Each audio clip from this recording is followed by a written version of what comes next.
their offense has a chance to be exceptional. And if their offense is really good and they can put points on the board, their defense is going to be elevated. Their defense is going to look a lot better than it probably has any right being, because of the fact that they're going to be able to rush the passer.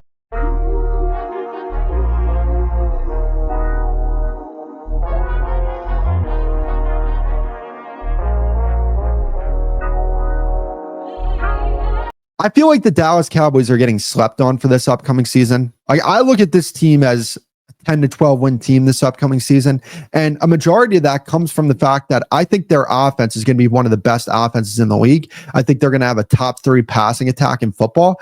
And part of that is, yes, obviously Dak Prescott is a very good quarterback. They have, outstanding receivers on the outside. But I think this offensive line is going to be better than it was last year. And I think that this could potentially be the best offensive line that they've had since 2021. When you go back and watch some of the tape of the Dallas Cowboys passing game last year, they struggled with their deep passing attack because they struggled holding up in protection, which is part of the reason why I actually thought that it was a good idea to pick Tyler Booker in the first round. Not only that, former head coach Mike McCarthy thought that it was a really good idea to do that as well. And I think it's because he saw the same thing that, I saw when it came to this passing game, is that they weren't able to hold up in protection. I don't think that's going to be the case this year. I think that Guyton's going to take a year or two step. I think he's going to be a good starting left tackle this year. I think Tyler Booker is a plug and play guy. Obviously, you have BB and Tyler Smith in there on the interior. They're going to have one of the best interior offensive lines in football. You got Jake Ferguson being able to make plays, Kevontae Turpin. We'll see what happens with the running back room. The running back room right now, you got some guys, Jadon Blue, they're expecting big things from him. Miles Sanders, Phil Maffa, maybe Javonte Williams. So their offense has a chance to be exceptional. And if their offense is really good and they can put points on the board, their defense is going to be elevated. Their defense is going to look a lot better than it probably has any right being, because of the fact that they're going to be able to rush the passer. And once they get Diggs back healthy and they have Bland out there, they're going to be able to take advantage of that. If this offense is playing really well, they're going to be able to get after the quarterback. And, if they're able to get after the quarterback, and they're able to get pressure on the quarterback, these quarterbacks are going to start throwing passes where, hey, we could take this back to the house. Trayvon Diggs, pick 6. Deron Bland, interception. That's the type of defense they could potentially have. Now, I do worry about this team when it comes to, are they physical enough on the defensive line, right? So in previous years, I've said about the Cowboys that,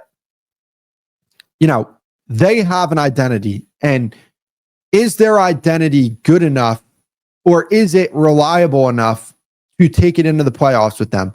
And I don't believe it is, because their identity has been, let's throw the ball 40 times, 7-on-7 type stuff, and let's get after the quarterback with our pass rush. Now, here's the thing, right? I know a lot of people like to crap on Dak Prescott, but it is really hard to play 4 good games of football to the extent that you have to elevate your team to the extent that Dak Prescott has had to get over the hump, right? I don't think the Cowboys have had a good run game, or a great run game, since 2019. And even in 2019, right? When you talk about that playoff game that they lost to the Los Angeles Rams, they couldn't run the ball to save their lives. So I think that next step for the Cowboys is, if they really want to make noise in the playoffs, they have to run the ball effectively, and they have to stop the run effectively. And those are 2 things that they haven't been able to do in these playoff games. And if they're not able to do that, it doesn't matter who they play. They're going to really struggle with playing the type of game that they need to get to where they want to be.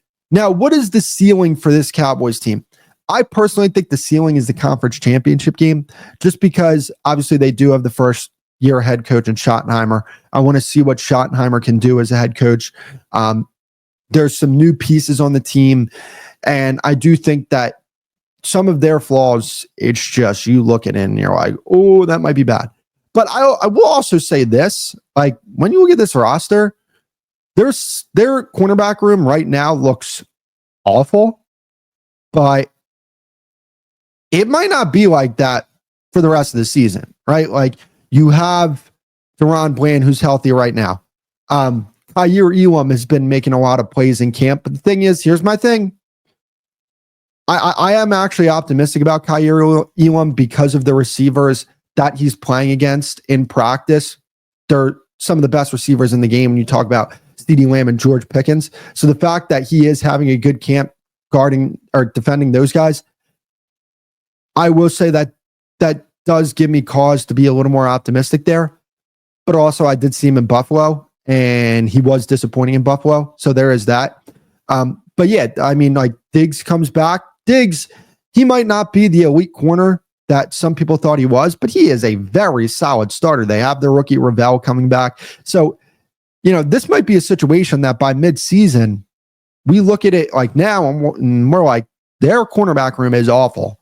And then midseason, you might say, do they have the best cornerback room in the game right now? Like that's the type of jump they can make with some of these guys coming back from injuries and some of the players that they have that you kind of hope take that next step and become, a quality starter for them.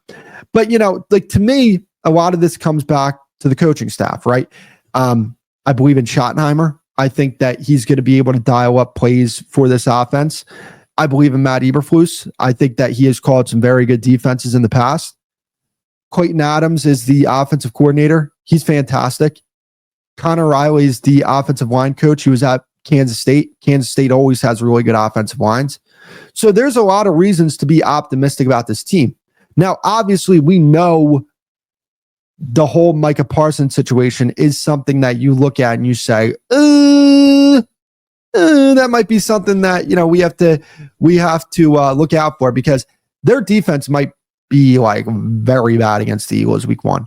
But I think that their offense could potentially, like to me, offensively, this is like a perfect matchup for the Cowboys against the Eagles, right? Like they can hold up in protection, which I think they can, even though I know that they have Jalen Carter on the interior. I think they're going to be able to hold up there because they have such a strong interior. They have to me, the best guard in the game in Tyler Smith, and they have a rookie, Tyler Booker, who is a plug and play player who I think will at the very least be a solid player.